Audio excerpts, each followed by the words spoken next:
everyone, welcome back to another fabulous episode of In the Kitchen with Sandy.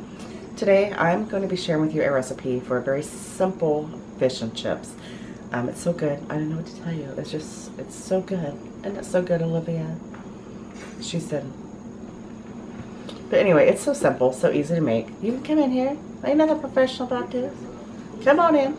But it just requires a few ingredients, and I went to the seafood market today because I wanted to get a really good selection of the fish that I'm going to be using. So anyway, we got a creeper in the kitchen. Let's go down. Let's go down. Okay, what we're going to be using in here is my chips. Now, I've got a paper towel over them because I've had them in cold water so they wouldn't turn brown, but you want to make sure that they're nice and dry. So we're gonna cover those back up. Here, let's show you. What I did was I took the potato and I sliced it long ways 3 times, and then I got like 4 nice, cuts out of it. 1, 2, 3. Well, I got 3, which made 4. But that's about the size of them. You kind of want them all to be about this same diameter and thickness. We're gonna put that right back on there because we're letting all that moisture come right out of those because you don't want to add those to your oil. And in here we've got a little bit of baking soda and egg and some flour. In here I've got a little bit of onion salt and seasoned salt. I've got a little area here where I'm going to put my fish just to dredge it just a little bit to get a nice little coating on it before I stick it in my nice wet batter. And here, which I'm also drying off, we're not cooking paper towels today, that's for sure. In here I've got, this is the white Atlantic cod, and if you look at it, this is what I chose. I didn't want it too thick. They had the thicker, I don't know what they called them. They was like that long, and it's like that thick, and they looked really good. But this is so quick and so easy, in and out, and that's what we're doing. And then I got my beer. This is a beer batter, so it's going to be so good. What am I missing? I'm missing something. Salt and pepper. So let me get my salt and pepper.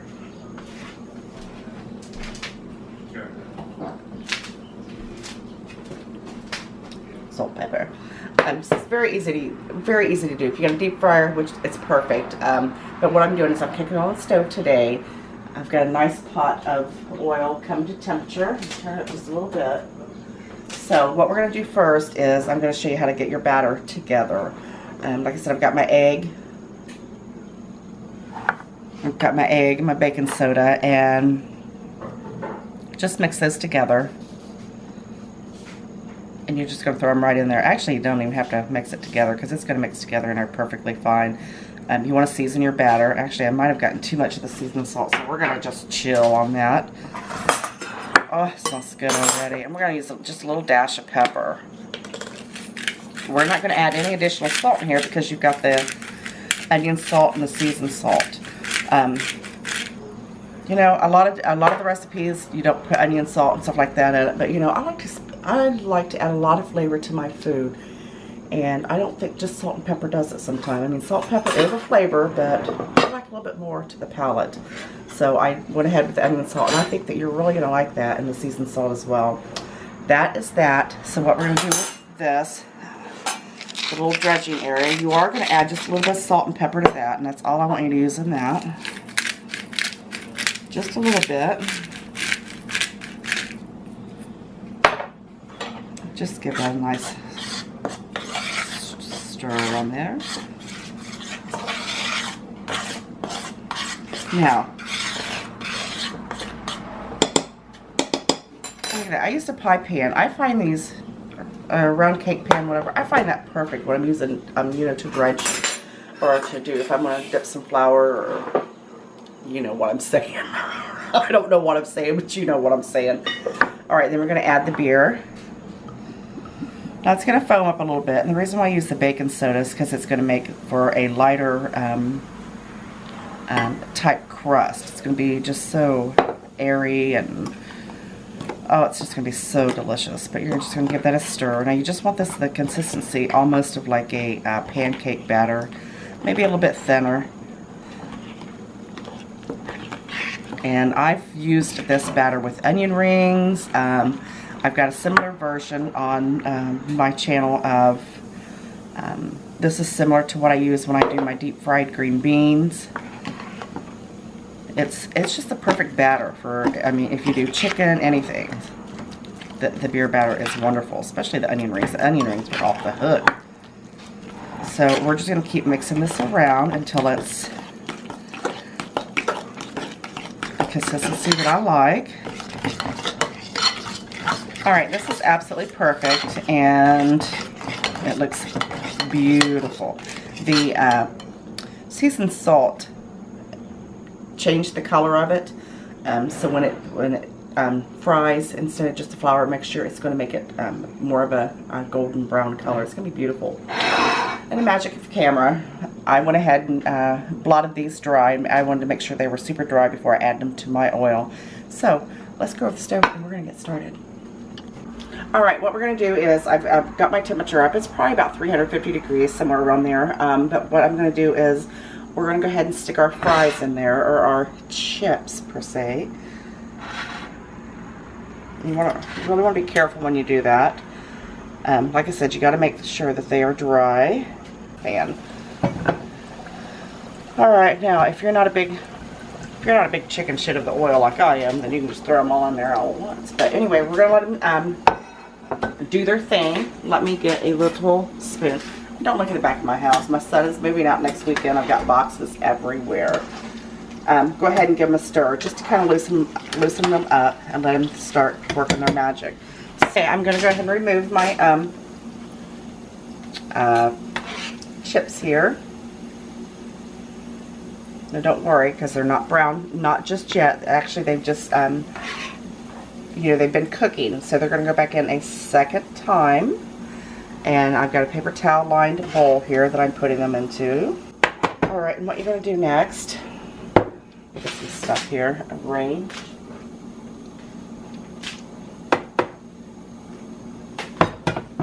I don't have room. Alright, you're going to take your fish. And it's going to go right into your little flour mixture there. And you're just going to kind of pat it down in there. You don't want a lot of flour on there. You just want enough to make the batter stick really well. And then it's going to go right into your mixture there. Give it a nice coating. And it's like still really hot.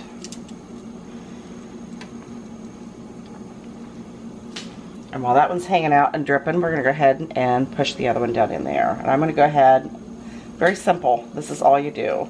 See, it's just a nice little coating. Make sure you get all the sides there. And then we're just going to drop them right into our oil. Now, you want to make sure that you don't crowd your pan. Get in there, Olivia. Get them a good shot.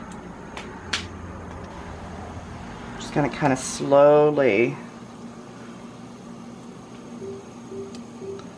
just let it go right in there. I'm going to turn my oil up a little bit.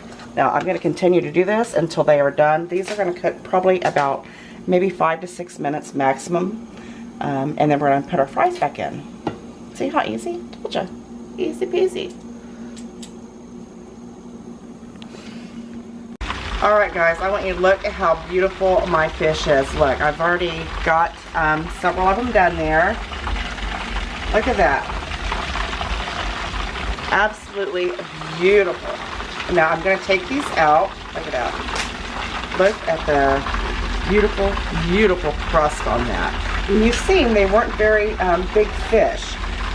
So that's where the baking soda comes into play, mixes with the beer, and it makes a nice big, beautiful crust.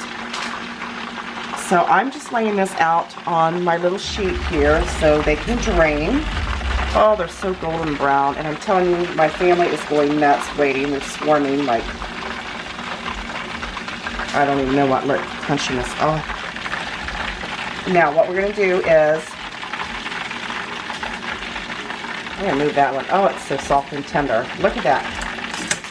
You can't beat that.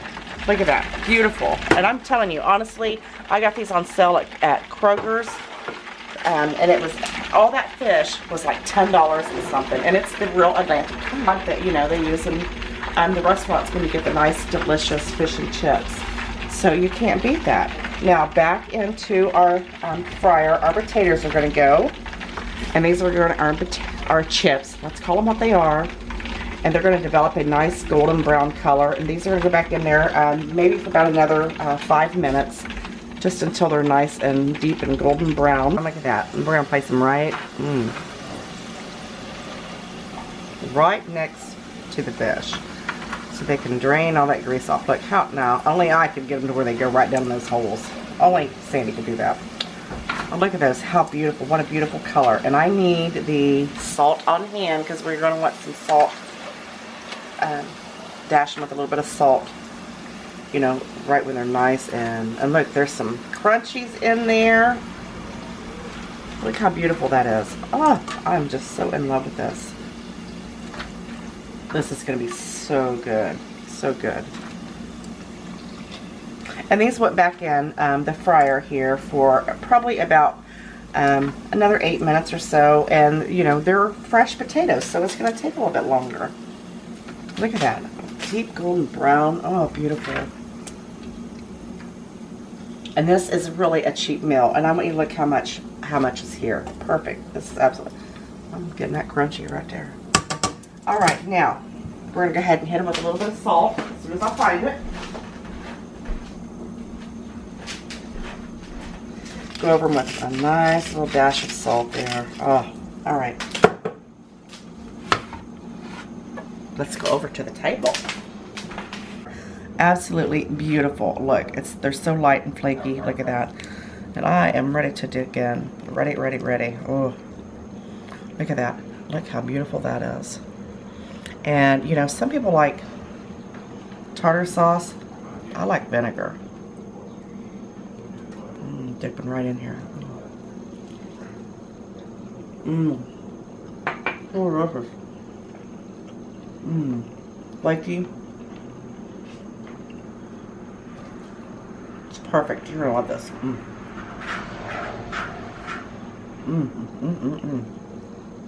It's coming apart.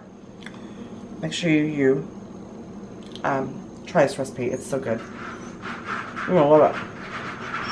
Give me a thumbs up. You can get the written recipe on In the Kitchen. You don't see that. InTheKitchenWithSandy.com. I'll see you next time. Bye.